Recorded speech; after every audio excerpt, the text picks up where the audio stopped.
আছেন? আসসালামু আলাইকুম কাকা, ভালো আছেন? চায়ের মাছ। কাকা আপনার নাম কি? মাছ তো সুন্দর মাছ ধরছেন কাকা। কি মাছ? চিংড়ি না? চিংড়ি। চিংড়ি মাছ। নৌকায় উঠি, বিসমিল্লাহ।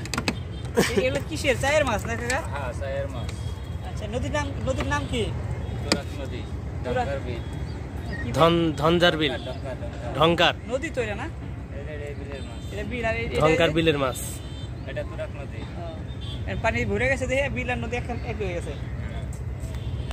আরে মাই গড। কত ধরনের বলে দলেন সারাদিন এগুলা নাকি? হ্যাঁ, সকাল থেকে কটার সময় ছিলেন? করে না কাকা, 12টা বাজে নামছি। এখন বাজে কয়টা? দেন না কত বাজে? এখন কি এগুলা বিক্রি করবেন নাকি? হ্যাঁ, বিক্রি করব। সবগুলা কত? কোন একটু শুনি। সবগুলা 400 টাকা। 400। ভালো তো মাছ সুন্দর। তাজা মাছ, চিংড়ি। আপনি যে বড় নাকি কাকা? আপনি নাই কেমনে ঘুম? তাজা মাছ একবারে। হাফ কেজি হবো। 400টা লস হবো না দেখি। খালি পেঁয়াজ দিয়ে ভুনা করলে সেই মজা লাগবে। বিল, বিশাল বড় বিল, আর এই পাশে হলো নদী। চারি পাঁচশো নাকি নদী, নৌকা,